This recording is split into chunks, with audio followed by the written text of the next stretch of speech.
Buenas tardes, información en vivo. Se realiza la conferencia de prensa tras la sesión del Consejo de Ministros. Acompañan al jefe del gabinete los ministros de Vivienda, Construcción y Saneamiento, de Defensa, de Justicia y de la Mujer y Poblaciones Vulnerables. Vamos a escuchar al presidente del Consejo de Ministros, Gustavo Adriancén.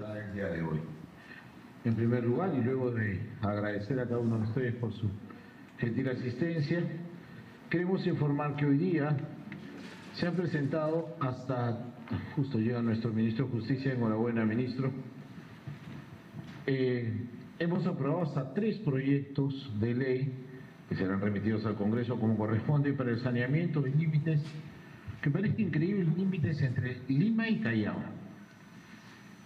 Con este proyecto de ley estaríamos corrigiendo el 26% del problema que tenemos limítrofe entre las provincias de Lima y Callao. Pero eso no es todo. Con esto alcanzamos únicamente el 85%, quedando pendiente un 15% todavía por delimitar. Parece increíble, pero esa es la situación en la capital de la provincia y la provincia constitucional del Callao, que refleja claramente el problema que tenemos al interior del país. Pero luego también estamos aprobando un proyecto de ley sobre tramos de límites en la provincia de Tayacaja, en el departamento de Huancavelica, y también otro proyecto de ley en la provincia de Pachitea, en Huánuco. 3 proyectos de ley aprobados hoy día en el Consejo de Ministros sobre demarcación territorial. Luego tenemos también aprobado el proyecto de decreto supremo que reglamenta la ley de mejora de la calidad regulatoria. Este es el instrumento por medio del cual vamos a entregar herramientas a la presidencia del Consejo de Ministros para que puedan utilizarlo al momento que se hace la revisión normativa de los test de legalidad y constitucionalidad que se hacen aquí en la PCM. Por otro lado, también tenemos la prórroga de estados de emergencia. Esto es algo sumamente importante. Estamos prorrogando el estado de emergencia en los distritos de Manitea, Quimbiri y Silopunco en la Convención Cusco y en el distrito de Sumagari en la provincia de La Mar en Ayacucho. Pero en adición a ello y obedeciendo a un clamor popular, como consecuencia del fenómeno de lluvias intensas, decenas de distritos y de provincias han estado pidiéndole al Ejecutivo que los declaremos en emergencia. En el primer decreto supremo que hemos aprobado hoy día, estamos considerando un total de 157 distritos. Sabemos que hay más distritos. Estamos terminando de consolidar la información y parece que el próximo viernes vamos a tener una sesión de Consejo de Ministros virtual. Y en esa próxima sesión del Consejo de Ministros virtual estaríamos aprobando la declaratoria de emergencia de otros tantos distritos cuyas autoridades nos los están solicitando.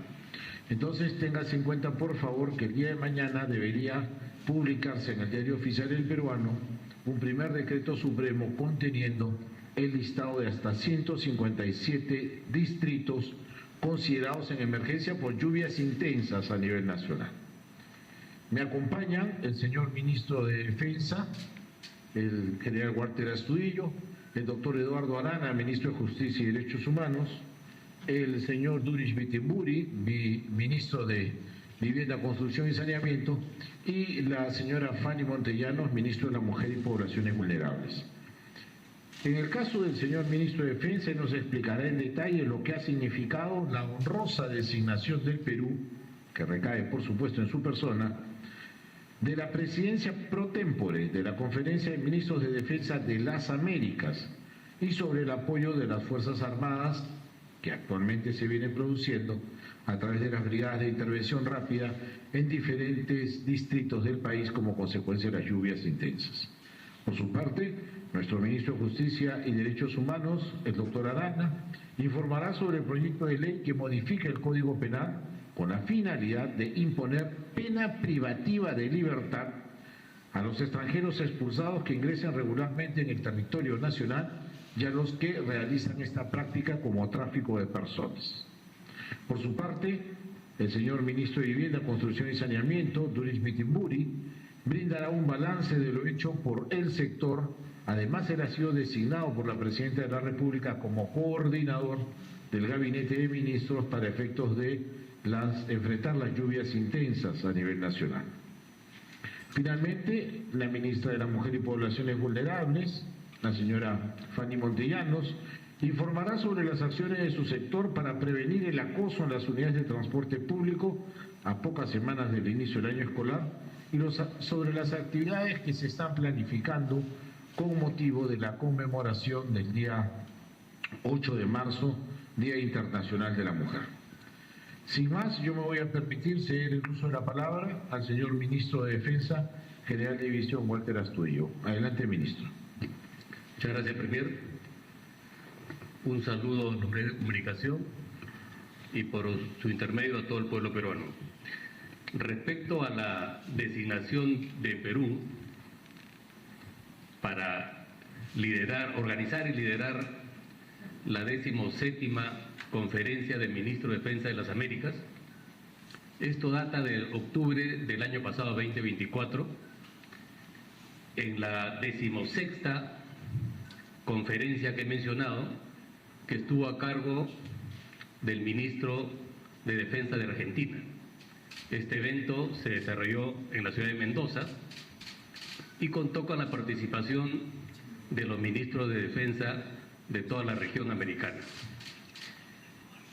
En esa reunión se eligió a nuestro país para organizar la 17ª Conferencia de Ministros de Defensa de las Américas por el periodo 2025 y 2026. Nuestro país asume la presidencia pro tempore de este evento, este foro internacional, que es el más importante del continente americano en los temas de seguridad y defensa. Sin duda, esto es una muestra del compromiso de nuestro gobierno para asumir el liderazgo en temas de seguridad y defensa. Este es un foro en el cual se definen las políticas y estrategias y particularmente las ideas, reflexión sobre cómo debe ser la respuesta del Estado ante las amenazas globales y particularmente las que afectan a nuestra seguridad hemisférica. Asumimos este reto con mucho entusiasmo y confiados en que estaremos a las alturas de las circunstancias. En este año 2025 se realizarán diferentes agendas, diferentes grupos de trabajo, previo a ello se tendrá que definir los puntos de agenda y está previsto para entre el mes de mayo o junio del 2026 realizarse la conferencia de manera presencial. Todavía no hemos definido si va a ser en la ciudad de Arequipa o en la ciudad de Cusco, pero siempre pensando en estar a la altura de lo que el país o que este gobierno ha venido realizando en los últimos años. Prueba de ello es el éxito de APEC y esta organización tiene que estar a la misma altura porque estamos hablando del prestigio de nuestro país. Respecto a la actuación, pasando al plano local, de frente a la actuación de las Fuerzas Armadas en las inundaciones que se están produciendo a nivel nacional, justamente el día de hoy en el Consejo de Ministros se discutió, se conversó sobre la necesidad de proponer cambios en la legislación actual a fin de permitir que tanto las Fuerzas Armadas como el Instituto Nacional de Defensa Civil puedan actuar durante los 7 procesos de la gestión de riesgo de desastres. ¿Por qué digo eso?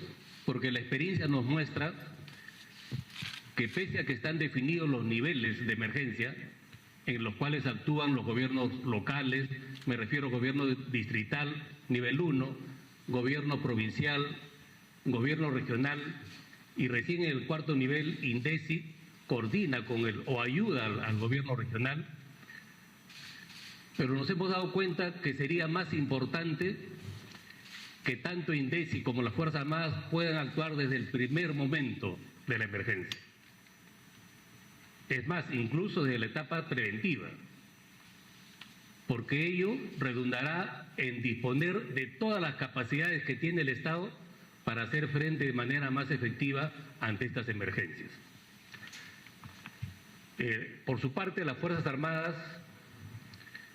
particularmente el Ejército, tiene desplegados a nivel nacional 22 batallones de ingeniería. El ministro de Vivienda, Construcción y Saneamiento también tiene maquinaria que están siendo empleadas en diferentes zonas. Igual sucede con la Autoridad Nacional del Agua y muchos gobiernos regionales que también tienen disponibilidad. También en la reunión del Consejo de Ministros se estuvo viendo la posibilidad de adquirir mayor cantidad de maquinarias a fin de que todas las provincias puedan disponer de este equipamiento tan útil para poder ser empleados inmediatamente producido la emergencia.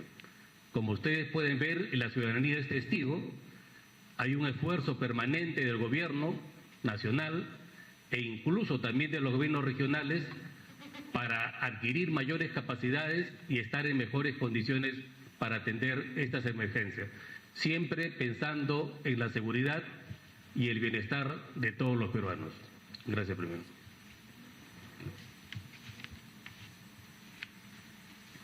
Señor ministro, muchísimas gracias. Permítame, por favor, ceder ahora el uso de la palabra al doctor Eduardo Arana, ministro de Justicia y Derechos Humanos. Adelante, ministro. Muchas gracias, señor Premier. Un saludo a las señoras y señores periodistas y a través de ustedes también a la ciudadanía que nos ve a través de los medios de comunicación. En primer lugar, me gustaría compartir con ustedes algunas noticias que son de interés nacional. El día de ayer hemos expedió un comunicado desde el Ministerio de Justicia en el que expresamos nuestra posición con relación al proyecto de ley del Congreso de la República que modifica la ley de extinción de dominio. Este es un comunicado que se suma a la serie de comunicados en los cuales el Ministerio de Justicia desde el año 2023 viene efectuando coordinaciones con el Poder Judicial, en aquel entonces con el juez supremo Manuel Luján Túpez, coordinador general de esta área de extinción de dominio, con los fiscales también de esta área y en particular también con los procuradores que guardan relación con este tipo de seguimiento criminal. La posición del Ejecutivo en aquel entonces y en los comunicados que hemos dictado el año pasado, cerca de 3, el último en diciembre del 2024 y el que acabamos de expedir el día de ayer, guarda un correlato de una posición que persigue y lo que propone es que la ley, tal como está, debe permanecer porque la lucha contra la criminalidad en aquellos casos de grandes bandas, en aquellos casos de crimen organizado de alto nivel, debe ser perseguido. La extinción de dominio como modelo procesal y como modelo judicial ha servido muchísimo en la lucha contra la criminalidad. Se ha pretendido señalar, y en algunos casos es probable que algunos fiscales o jueces no hayan expresado adecuadamente sus sentencias, pero eso no significa que el modelo como tal no persiga legalmente el propósito para el cual estaba destinado. En ese sentido, reiteramos nuestra posición y desde luego esperamos que el Congreso de la República asuma una reflexión respecto de la posición que tanto el Ministerio de Justicia, el Poder Judicial y el Ministerio Público han expresado de manera unánime. Otro aspecto que quisiera compartir con ustedes también es que se nos pregunta muchísimo, es con relación a las audiencias sobre la pena de muerte. En efecto, ya vamos realizando 11 audiencias en lo que va desde finales de diciembre del año pasado hasta la fecha en las ciudades de Cajamarca, Arequipa, La Libertad, Cusco, Huancayo, Cerro de Pasco, Huaura, Cañete, Ica, Tarapoto, Pucallpa, Iquitos, Ica, el día de mañana en el Cusco. Y lo importante de estas audiencias que venimos realizando es que permite interactuar a la ciudadanía, a la población, a los gremios profesionales en general a todos los actores de la sociedad civil regional respecto de un punto que consideramos cuyo debate es importante conocer. Y desde el gobierno consideramos que también la opinión que cada uno de estos sectores, que la población expresa, que los gremios profesionales, la iglesia, las iglesias evangélicas, los gremios profesionales, los alcaldes, los gobernadores regionales, el representante del Poder Judicial y del Ministerio Público, nos sirven como insumo para determinar efectivamente la importancia de lo que significa una audiencia en el que la ciudadanía está presta a opinar. Tal vez ese sea el mensaje más importante de las audiencias, escuchar a la ciudadanía en sus propias regiones. Se nos ha señalado también que las audiencias tendrían un propósito de que el gobierno tendría ya bajo la manga la posición de inmediatamente retirarnos de la Corte Interamericana. Nada más alejado de la verdad, porque la propuesta intenta acercarnos a una problemática que es real y dar respuestas dentro del marco de la Constitución y la ley. Si en su momento esto es parte de un debate, en su momento también lo pondremos a conocimiento de la opinión pública. Lo importante hoy es que el Ejecutivo viene cumpliendo con su compromiso de someter al debate y poner en manos de la ciudadanía algo que no estaba en mucho tiempo en manos de ellos, que puedan opinar libremente y expresar su posición respecto de un tema en particular. Otro aspecto también que quisiera compartir con ustedes es que ya vamos realizando 8 caravanas de la justicia. El Ministerio de Justicia tiene también dentro de su plan de trabajo lo que hemos denominado caravanas de la justicia, mediante el cual, en coordinación y alianza con los municipios y gobiernos regionales, ofrecemos los servicios que tiene el Ministerio. ¿Qué servicios tiene el Ministerio? La SUNAR, y ustedes verán, el día de ayer el superintendente ha expresado la serie de aspectos en los cuales en este año y medio de gestión venimos cambiando en favor de la ciudadanía. Hay muchos cambios. Tenemos también el INPE, ofrecen, por ejemplo, el trabajo que realizan los internos, los jóvenes en conflicto con la ley penal, el trabajo que realiza, por ejemplo, el PRONAVI, y lo más importante, tal vez, uno de los aspectos más importantes que tenemos aquí en el Ministerio de Justicia es la defensa pública, que dicho sea de paso, está cumpliendo 29 años y que, en el cual hemos podido acercar a la población, sobre todo a la población vulnerable, en su gran mayoría mujeres y niños, a sentencias judiciales o a conciliaciones que les han permitido obtener más de 70 millones. Tenemos en este gobierno se ha atendido a más de 1.200.000 personas, de los cuales 80% representan mujeres en estados vulnerables que han recibido el apoyo de la defensa pública. Me gustaría también, para terminar, compartir con ustedes 2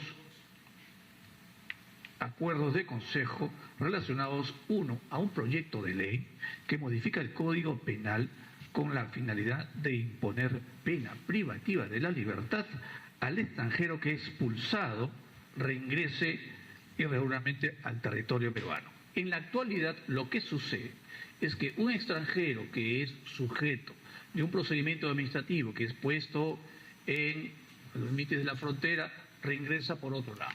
Y hemos visto casos incluso de que un extranjero de manera ilegal puede haber ingresado hasta 2, 3, 4, 5 y se burla de la autoridad administrativa, se burla de la policía y en su gran mayoría muchos de ellos son atrapados en situaciones de actos criminales. Entonces, la idea que se propuso conjuntamente con el Ministerio de Justicia es, frente a este hecho, es que ante casos en los cuales un extranjero que ilegalmente haya ingresado y que además en un proceso administrativo o un proceso penal en el cual parte de la sentencia implica la expulsión y reingresa, será objeto de todas maneras de una detención y una prisión efectiva. Esto será puesto, una vez que ya está aprobado, será puesto de conocimiento del Congreso para que el Congreso, viendo esta realidad, nos apoye en su pronta aprobación. Otro proyecto de ley que el día de hoy se ha aprobado en el Consejo de Ministros está dirigido a que se modifique la ley 27482. Como ustedes recordarán, esta ley y las normas sobre la 29 sobre la ley de la carrera penitenciaria solo permitían que los cargos directivos presenten declaraciones juradas sobre bienes y rentas. En este caso, lo que hemos visto que hay algunos casos en los que es posible que algunos agentes, algunos funcionarios puedan tener un patrimonio inexplicable. La idea es que todos los funcionarios que tengan contacto y que es posible que sean sujetos a verificación, a partir de ahora con esta propuesta de ley, puedan presentar su declaración jurada y nos permita a nosotros como ministerio verificar el origen ilícito de su patrimonio. Vamos de esta manera nosotros a contribuir al control, a la supervisión y a la fiscalización de los trabajadores que tienen poder de decisión y que en este caso tienen en particular la posibilidad de incluso de tener ingresos que no están permitidos legalmente. Estas son propuestas que estamos haciendo llegar al Congreso de la República, que forma parte del trabajo sostenido en coordinación con el presidente del Consejo de Ministros, en los lineamientos que dispone la presidenta, en coordinación con el Ministerio del Interior y en particular con la política en la lucha contra la criminalidad. Es lo que puedo informar, señor Premier. Muchas gracias. Muchas gracias a usted, señor ministro. Yo quisiera únicamente adherirme al primer comentario que hizo sobre este proyecto de ley relativo a extinción de dominio. El señor ministro de Justicia ha sentado la posición que es compartida en el Consejo de Ministros. Y al respecto, nosotros queremos informar que para el presente año 2025 hemos dispuesto asignación presupuestal extraordinaria al subsistema de extinción de dominio del Poder Judicial, porque creemos en la magnífica labor que viene realizando. Y por otro lado, véanlo ustedes en estos términos, lo que hasta el momento viene recaudándose como consecuencia de las actividades del subsistema de extinción de dominio son cifras realmente millonarias, sobrepasan los 110 o 120 millones de dólares a la fecha. Y por otro lado, combatir al crimen es precisamente cortarle sus cadenas de flujo de dinero. Por eso hago mías las expresiones del señor ministro a este respecto y por supuesto hemos de respaldar desde el Ejecutivo la posición del Ministerio de Justicia y Derechos Humanos. Vamos a ceder el uso de la palabra ahora al señor ministro de Vivienda, Construcción y Saneamiento, al ingeniero Durik Bittenbury. Adelante, Durik. Gracias, Premier. Buenas tardes, señoras y señores de la prensa. Como todos tenemos conocimiento, desde mediados de la semana pasada ha habido un incremento sustancial de lluvias en esta temporada, llegando a un pico el día miércoles 12 de caudal en el río Rima de 132 metros cúbicos por segundo. Para que tengamos una idea de esto, el año 2017, que se dio el gran fenómeno El Niño, llegamos a 185 metros cúbicos por segundo en el río Rímac. Después de ese año, los siguientes años, 2018 hasta el 2024 inclusive, hemos tenido un pico promedio, o sea, el valor más alto de caudal en el río Rímac, de entre 80 y 95 metros cúbicos por segundo. Este año, el miércoles 12, hemos tenido 132 metros cúbicos por segundo, es decir, sustancialmente mayor que los años anteriores. Y aquí informar que los trabajos que hemos venido realizando en las cuencas del río Rímac y del río Chillón, que ustedes vienen tomando conocimiento y que en algunos canales de televisión han sido monitoreados y comunicados, están dando hasta este momento resultados positivos como una medida de mitigación ante los impactos de estas lluvias intensas. Es decir, no hemos tenido ningún problema de amenaza de desborde en ninguno de los ríos, tanto en el Chillón y sobre todo en el río Rímac, a pesar de estos grandes caudales que se han tenido desde la semana pasada. Básicamente por las labores de prevención que a continuación voy a detallar. A nivel Lima, nosotros hemos realizado una descolmatación a la fecha de 600.000 metros cúbicos de lodo, piedras y basura de ambas cuencas. Para este trabajo lo hemos realizado y hemos intervenido con 145 máquinas y vehículos pesados. Pero ahí no nos quedamos. A nivel país también estamos interviniendo. Los medios de comunicación también han pasado algunos desbordes en algunas quebradas. Nosotros tenemos a nivel país 800 máquinas que están trabajando en este momento. En el pico de la temporada de lluvia, nuestra capacidad de respuesta cuando suceden estos eventos está siendo de aproximadamente un día para que nosotros lleguemos al punto del suceso con nuestra maquinaria.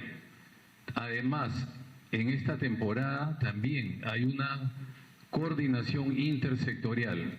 La maquinaria no solamente es del Ministerio de Vivienda, sino también del Midagri a través del ANA y del Ministerio de Defensa a través del Ejército. Debemos tener el suceso más reciente presente, que es el Huayco en Nazca, sucedido en la ciudad de Nazca. Este sucedió aproximadamente entre las 5 y 6 de la tarde. A la medianoche nosotros ya teníamos capacidad de respuesta, ya teníamos maquinaria en la zona. Al día siguiente se incorporó mayor cantidad de máquinas, un nivel de 20 máquinas trabajando, y además ese mismo día llegaron 5 efectivos del Ejército para poder ayudar en la descolmatación del barro que habían ingresado y del lodo que había ingresado a los domicilios. También quiero precisar de que el día de hoy también por un medio de comunicación se entrevistó a un grupo de pobladores de la zona de Ricardo Palma, Huarochirí, que solicitaron el apoyo del Ejecutivo para la descolmatación y la construcción de 3 diques de contención en la quebrada Montalvo. A las 3 horas el ANA se hizo presente y ya empezaron estos trabajos. Cabe indicar que, como en la anterior conferencia de prensa se les informó, nosotros esperamos concluir al 100% a fines de este mes, es decir, los trabajos de prevención y corrección por esta temporada de lluvias a fines de la próxima semana deben estar concluyendo, pero sin embargo vamos a tener todo el equipamiento a nivel país, todavía se va a mantener en Lima para tener capacidad de respuesta ante cualquier evento natural, porque como todos sabemos, estos son imprevisibles. Lo que uno hace es básicamente labor de prevención y de mitigación de riesgo. Eso es lo que puedo informar, señor Premier. Señor Ministro, muchas gracias. El Ministro de Vivienda, Construcción y Saneamiento da cuenta del buen trabajo que se ha hecho en materia de prevención. Fíjense ustedes, este año hemos recibido 132 metros cúbicos por segundo como caudal del río. Mucho más que el año pasado y que los años anteriores, con las secuelas que significaron en años anteriores aquello. Este es el resultado de la labor de prevención que se ha llevado a cabo antes que lleguen las lluvias intensas. A pesar de que los caudales se han incrementado de manera significativa, no han causado daños precisamente por esas labores. Voy a ceder el uso de la palabra a la señora Ministra de la Mujer y Poblaciones Vulnerables, la señora Fanny Montellanos. Adelante, Fanny. Gracias, Premier, y buenas tardes, señoras y señores periodistas. Quisiera empezar comentándoles que desde, hace mucho tiempo ya nosotros escuchamos diariamente en las noticias y ahora también en las redes cómo mujeres y niñas en su mayoría son vulneradas con tocamientos indebidos. Y eso se le llama ahora acoso callejero en los medios de transporte, y eso es un delito y está sancionado hasta con 8 años de cárcel. Y a veces uno va normalizando esas noticias, y para estos actos nosotros, toda la población tiene que levantar la voz. Y mi preocupación todavía se agudiza porque en el marco del inicio de las clases escolares, en este año 2025 a nivel nacional, millones de niñas, niños, estudiantes van a tomar este medio de transporte, volverán a las escuelas haciendo uso de este transporte público, ¿no? Entonces es necesario promover una cultura de prevención, protección y de cuidado entre nosotros. Pero para eso tenemos que tener estrategias e intervenciones efectivas. Ya no solamente podemos ir diciendo es necesario cuidar a las niñas, a las mujeres. Es necesario también hacer algo más de lo que ya se había hecho hasta el momento para que las mujeres no salgan con miedo, por ejemplo, a tomar un medio de transporte público, ¿no? Entonces, es necesario que desde donde estemos, de donde nos toque, en este caso del Ministerio de la Mujer y Poblaciones Vulnerables, trabajemos de manera articulada, coordinada con las escuelas y con las familias. Hace 2 semanas, en una conferencia de prensa, también expliqué cuáles eran las líneas prioritarias de mi gestión. Y dije, es la lucha contra la violencia, pero no solamente mejorando los servicios de atención a las víctimas y la cobertura también, sino con estrategias de prevención en donde todos participemos. Y es así que también me he reunido con las lideresas de las organizaciones sociales de base, con quien quiero trabajar de la mano, vasos de leche, comedores populares, las ollas comunes, y ellas están prestas a sumarse a una movilización, una campaña llamada Mujeres que Cuidan Mujeres, ¿no? Yo creo que esa va a ser la mejor expresión para que estas cifras y estos datos que tengo por acá y que también quería compartirles vayan bajando, se vaya moviendo la aguja hacia abajo, ¿no? Por ejemplo, en el caso de acoso callejero en medios de transporte, fíjense ustedes que en el año 2024 hemos tenido 489 casos atendidos. Y acá no están los casos en que no conocemos porque las personas ocultan esta información, pero el 96.9% de estos casos son mujeres, de 0 a 60 años. Solamente de los 489 casos, 15 son varones, ¿no? Entonces, yo creo que esta es una tarea de todos. Me enteré de uno de estos casos por las redes, una denuncia pública, y inmediatamente convoqué al jefe del ATU, nos fuimos al Metropolitano donde había ocurrido este hecho, a decirle a las personas, ¿no?, que esto es delito, no permitamos que ni un caso más pase por nuestros ojos y no hagamos nada.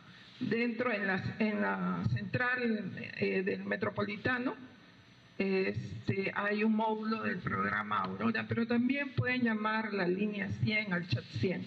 Después de las 2 horas que yo estuve ahí, tomé conocimiento de otro caso en que la población, mujeres, habían reaccionado, la víctima ya estaba en la comisaría y bueno, se espera que todo el sistema de justicia pueda proceder de esta manera. Entonces, es un tema de todos, inyectemos en la población una cultura del cuidado entre todos nosotros. No podemos esperar que solamente de un sector podamos cambiar la historia, pero sí creo que desde donde nos toque, desde el rol que tengamos, tenemos que hacernos cargo. El otro tema que también quería compartir con ustedes es que en este año 2025, en el marco de las actividades de conmemoración del Día Internacional de la Mujer, el día central es el 8 de marzo, este año el título de estas actividades va a ser Juntas avanzamos por presente y futuro con igualdad para todas. Para nosotros, este concepto representa fuerza colectiva de las mujeres, honra sus logros y reconoce también sus capacidades de transformar sus metas y realidad. Es un llamado entonces a reconocer y a valorar lo avanzado. ¿Y por qué conmemoramos el 8 de marzo? Es una fecha significativa que reconoce una lucha histórica de las mujeres por la igualdad de los derechos, la justicia, la paz, el desarrollo. Este día visibiliza las desigualdades de género, las diferentes brechas y busca promover la equidad entre mujeres y hombres, en todos estos ámbitos de la sociedad. Estas actividades se van a desarrollar durante todo el mes de marzo, 11 actividades principales. Algunas van a ser en Lima, pero este año queremos también que las actividades sean descentralizadas. Participará todo el Ejecutivo, el Gobierno nacional, regional, la academia y sobre todo la población en su conjunto, quienes son actores claves y aliados para el cumplimiento de los objetivos de nuestro sector. Hay actividades, como les dije, en Lima, en regiones, con mujeres, pero también con niñas y sus familias. Esta es una tarea de todos, así que por eso queremos mayor participación, no solamente de mujeres, sino también de varones, ¿no? Hay actividades de reconocimiento a mujeres que han destacado en diferentes ámbitos, actividades para promover el empleo, y esto lo vamos a realizar en coordinación también con el Ministerio de Trabajo y Promoción del Empleo, actividades para promover emprendimientos con varios sectores, actividades para difundir servicios dirigidos a las mujeres y a las niñas, y además foros académicos internacionales. Esto creo que marca la diferencia porque necesitamos mayores evidencias para que nuestros servicios precisamente sean servicios o intervenciones efectivas basadas en evidencias que van a asegurar el cambio y que vamos a poder entre todos ir moviendo la aguja y que estas cifras que yo les llamo indicadores imperdonables podamos ir cambiándolos y de esta manera cambiar historias y otorgar bienestar a todas las familias, a toda la población de nuestro país. Gracias. Gracias. Miren, volviendo sobre el tema de la extinción de dominio, hemos hecho una asignación presupuestal de 11.147.511 soles para este presupuesto 2025, lo que va a permitir el fortalecimiento de la capacidad operativa y permanencia de 8 órganos jurisdiccionales en las Cortes Superiores de Ayacucho, Junín, Lambayeque, Tumbes, Callao, y los órganos jurisdiccionales con sede en Lima. Ese es el aporte presupuestal que se ha asignado para este año 2025 para el subsistema de extinción de dominio. Muy bien, dicho lo anterior, vamos a quedar a disposición de la prensa para escuchar vuestras preguntas. Adelante. Primera pregunta en cargo de Giancarlo Cesarego de Exitosa. Premier, ¿qué tal? Buenas tardes. Estamos en vivo para Exitosa. Le queríamos hacer la siguiente consulta. En estos últimos días se ha revelado que la hermana de la presidenta Dina Boluarte, René Boluarte, es asesora principal de la Junta Nacional de Justicia, lo que evidentemente ha generado cierta conmoción en algunos ciudadanos debido al órgano jurisprudente, ¿no? Adicionalmente, Premier, también consultarle sobre el vocero del Mininter, Carlos López, ya que ya se le ha consultado con anterioridad, y él es una persona que ha sido contratada, de dónde está saliendo su sueldo, ya que no pertenece al Mininter, y si nos puede dar un mayor panorama al respecto. Lo escucho. Muchas gracias. Ya unas semanas atrás, un par de semanas atrás, me dijeron, esto la verdad ya va pasando de rojo a colorado y se va tornando en verdad algo más odioso, porque me preguntaron las semanas anteriores sobre el embajador Campana Boluarte, que es primo de la señora presidenta, y yo en aquella ocasión dije que el embajador tenía más de 35 años en el servicio diplomático, que era diplomático antes que la señora presidenta ingrese al servicio público. Yo no sé por qué razón a un embajador con esa experiencia cuestionaban que ahora esté formando parte de una comisión en la Cancillería. En el caso de la hermana de la señora presidenta, ella empezó a trabajar en el antiguo Consejo Nacional de la Magistratura aproximadamente el año 95. Fue nombrada en el año 2001. 30 años de servicio en la misma entidad, y yo no entiendo por qué razón vienen a cuestionar ustedes aquello. 30 años de servicio. Ya formaba parte de esa institución antes que la señora presidenta inicie su carrera en la administración pública. Yo no puedo sino derivar de todo esto, es una suerte de acoso. Es un pecado ser familiar de la señora presidenta cuando no nombra a ningún familiar en el servicio público desde que ella es ministro presidente de la República, que no podría hacerlo. Sus familiares, los que están vinculados con la señora presidenta, trabajan para el Estado hace muchísimos años. Y eso no tendría por qué llamar la atención en ningún lugar. Y con relación al señor que labora en el Ministerio del Interior, yo quiero informar lo siguiente. El señor no es un vocero, el señor es un portavoz. Y en su condición de portavoz he sido informado que este señor va a rendir ante la prensa, ante ustedes, ante sus colegas, información vinculada exclusivamente a operativos que desarrolle la Policía Nacional, y lo va a hacer los lunes y los jueves. El señor trabaja con una orden de servicio para la Oficina de Comunicación del Ministerio del Interior. Tiene una orden de servicio, está contratado como analista de información, y en su calidad de analista de la información va a brindar precisamente ante los medios de comunicación precisamente esta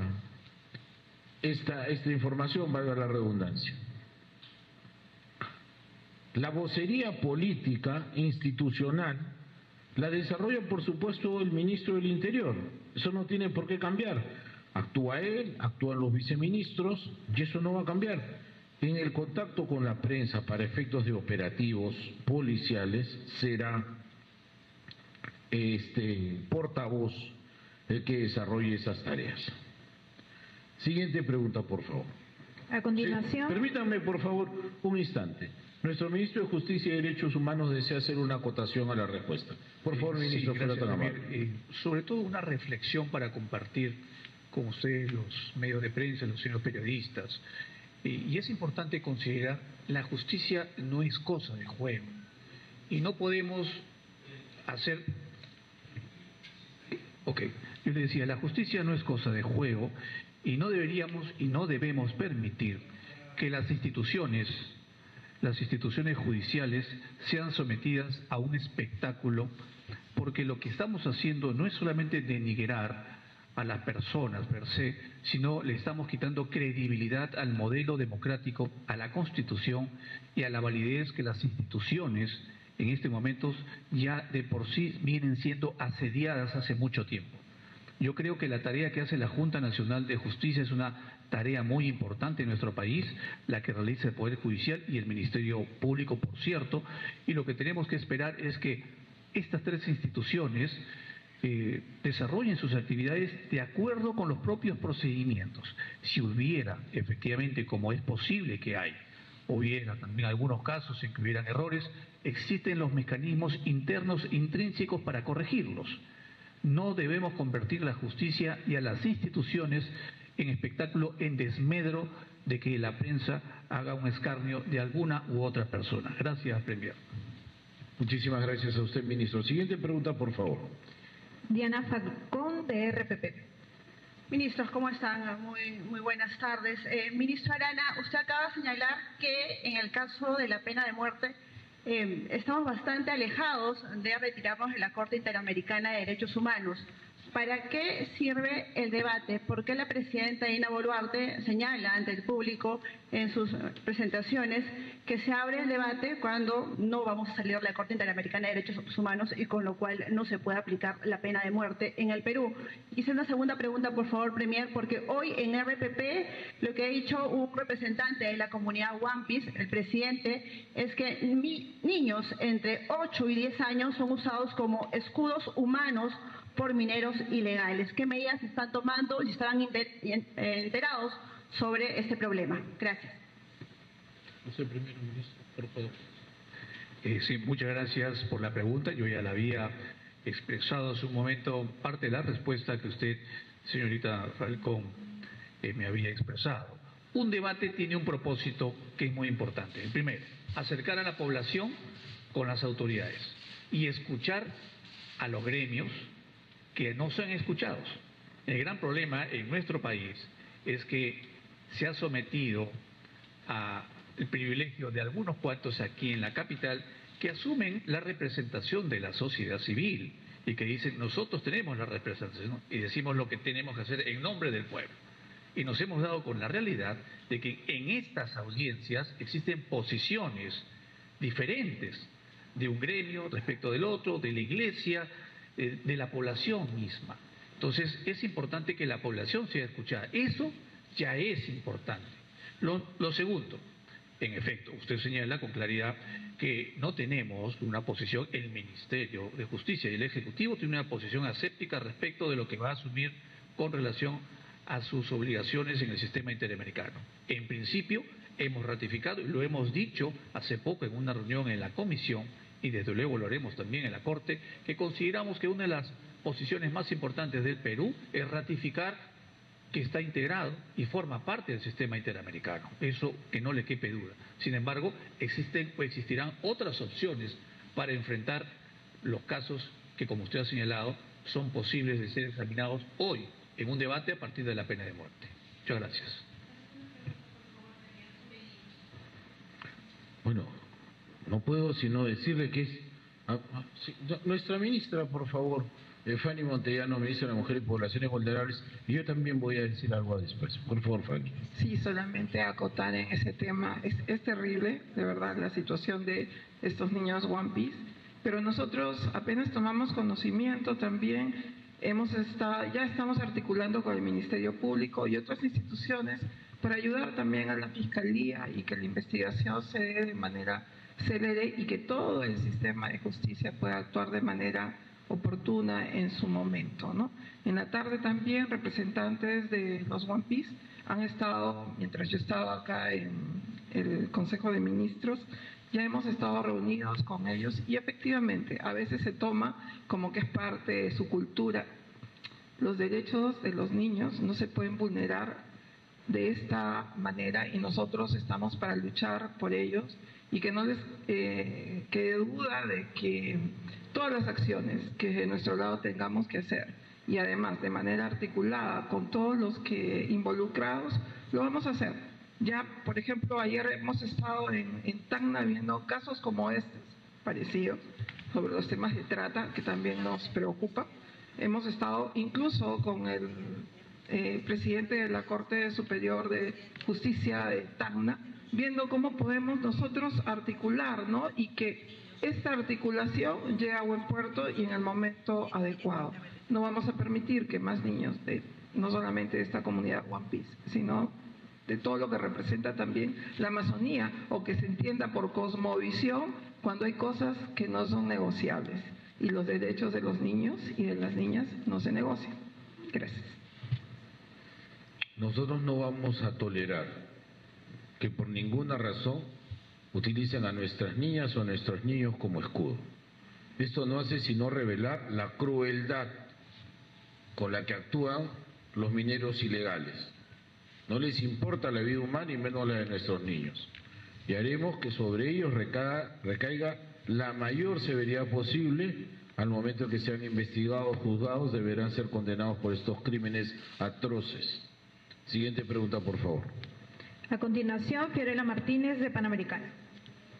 Buenas tardes, presidente. Buenas tardes, ministros. Nos gustaría conocer qué es lo que está sucediendo al interior del Ministerio del Interior.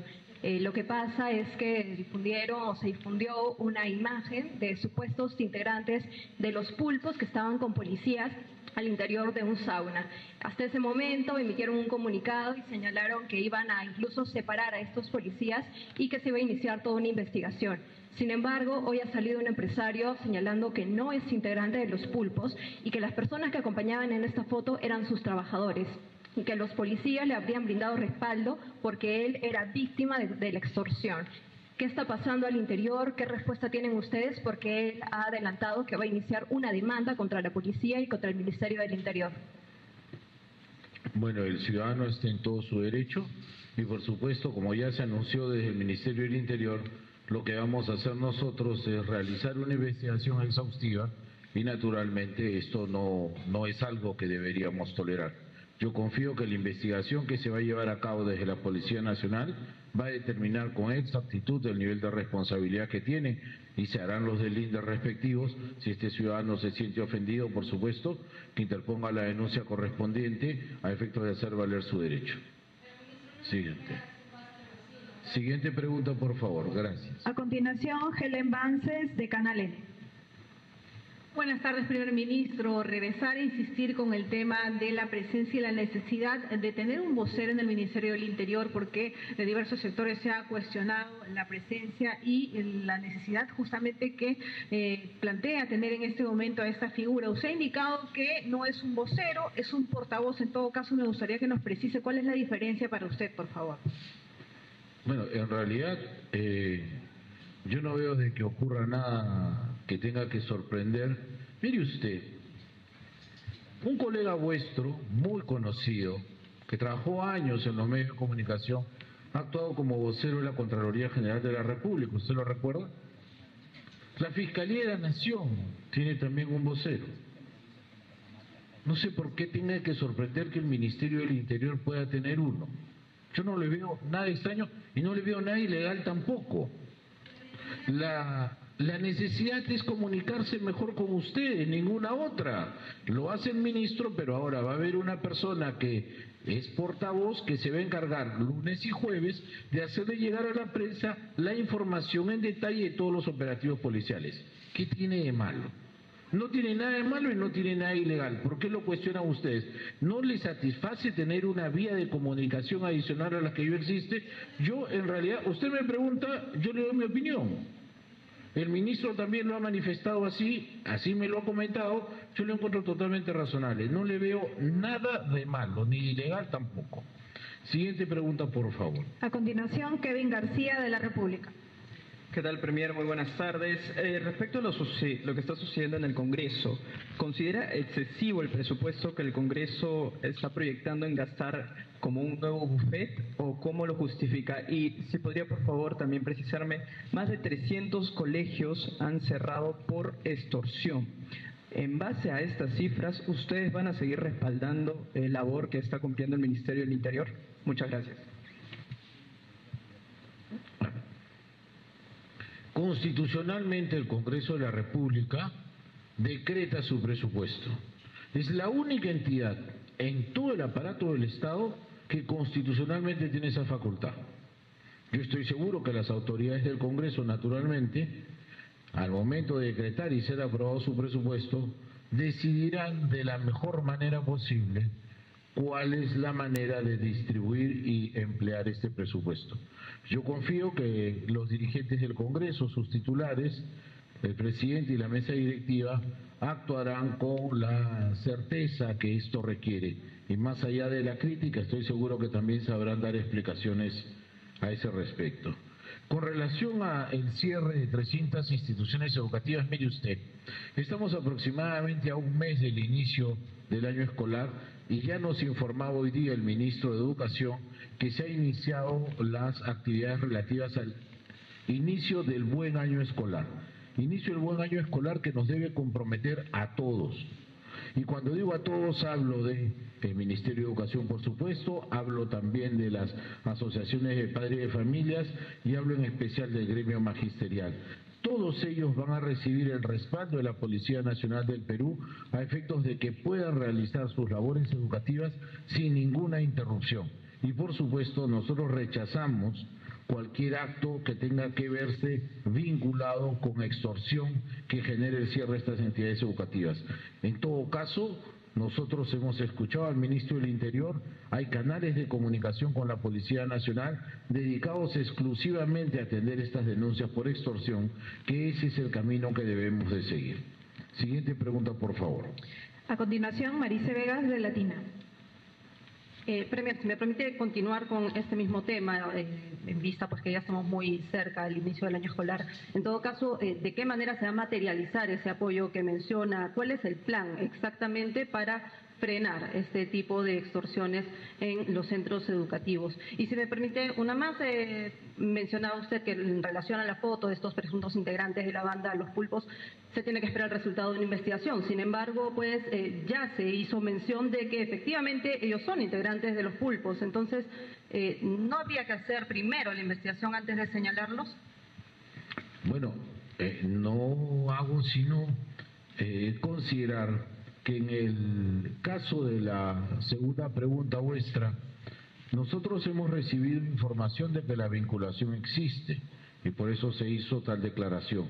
En todo caso, si como consecuencia de las denuncias que ahora se reciben, 1, 2 o 3 de los que aparecen en esa foto se sienten afectados o no comprometidos con estas organizaciones criminales, de inmediato se ha dispuesto la investigación en sede de la Policía Nacional del Perú y estoy seguro que será sumarísima para determinar las responsabilidades que se hayan ocasionado ahí. Reitero, esto sin perjuicio del legítimo derecho que puede ejercer aquel ciudadano que ha dicho que va a denunciar esta causa. Eso está en todo su derecho.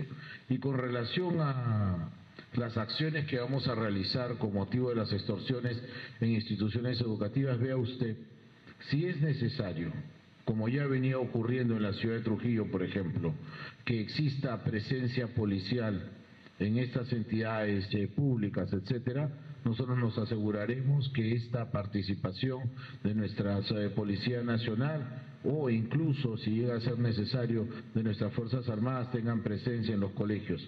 No queremos tampoco que esto vaya a ser generadora de incidentes lamentables y menos tratándose de nuestros niños y niñas a quienes les debemos especial cuidado. El señor Ministro de Defensa va a agregar. Haciendo referencia a qué estrategia está empleando la Policía Nacional, puedo informarle que ellos están desarrollando de manera general la estrategia de plan de control territorial y además involucra el potenciamiento de las operaciones de inteligencia. A partir de ello, ellos realizan operaciones especiales que permiten la captura de las bandas criminales. No vamos a hablar de solamente extorsionadores de colegios, de escuelas, sino de manera general.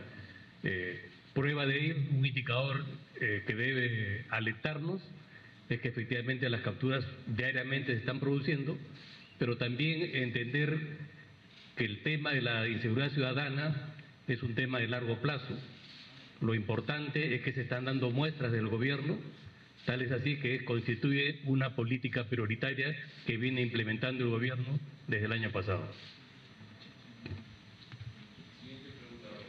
Última pregunta a cargo de Karina Reina Farge, de ATV. Muy buenas tardes, ministros. Premier, estamos en vivo para ATV Más Noticias. Premier, directamente la pregunta, porque con respecto a la denuncia que hizo el empresario trujillano, señalando que él no tenía relación con la organización criminal Los Pulpos, ¿no? Y señalando directamente que fue un error del ministro del Interior, también ha habido una denuncia anterior que hizo un miembro de un serenazgo, ¿no?, al señalar que el ministro se había equivocado, a señalarlo a él como extorsionador. ¿Habla usted con el ministro Santibáñez? ¿Ha habido una llamada de atención? Porque ya son 2 denuncias, ¿no?, de estos errores que se viene dando en el Ministerio del Interior. Y por otro lado, queríamos saber si ya se había establecido, ¿no?, que el señor Julio de Martini vaya a ser el embajador en el Vaticano. Esas 2 preguntas, por favor. Mire usted, Es la tercera vez que insisten en esta pregunta, yo ya no sé cómo responderlo. El ciudadano trujillano que se haya podido sentir afectado por la declaración que ha ocurrido puede ejercer libremente su derecho de presentar una denuncia o una querella según corresponda. Usted lo ha calificado en todo caso como un error. Vamos a esperar que las investigaciones se realicen para saber si efectivamente estamos frente a un error o no. La Policía Nacional está haciendo una investigación. Lo que yo puedo prometer o asegurar es que voy a pedir que esta investigación sea sumarísima a fin de determinar las responsabilidades a que hubiera lugar. Y en todo caso, haremos las coordinaciones que correspondan con el Ministerio del Interior y también con la Policía Nacional para que como consecuencia de las investigaciones que se realicen podamos determinar si ha habido algún tipo de responsabilidad institucional en ello. Si no lo es, por supuesto, la institución va a tener que responder también. Y con relación a la pregunta que me hace respecto de el exministro Julio de Martini, pues lo he dicho en varias oportunidades. Julio ha sido un excelente compañero de trabajo, colega del gabinete. Yo no hago sino creer que él tuvo el amplísimo desprendimiento de dar un paso al costado para no afectar la gobernabilidad del país y tampoco la gestión gubernamental de la presidenta Dina Boluarte. Si llegase a concretarse la solicitud, no, de ninguna manera, aún no. Hoy día hemos tenido Consejo de Ministros y tampoco se ha visto designación alguna en esa plaza. Si llegase a concretarse aquella designación, por supuesto, yo me sentiré bastante satisfecho por ello. Bueno, dicho lo anterior, muchísimas gracias por su comparecencia hoy día. Muchas gracias, hasta luego. La conferencia de prensa ha concluido. Conferencia de Consejo de Ministros donde se han dado importantes anuncios para el desarrollo del país. También les acompañó el ministro de Vivienda, Construcción y Saneamiento, de Defensa de la Mujer y de Justicia y Derechos Humanos. Retomamos nuestra programación habitual. Buenas tardes, permiso.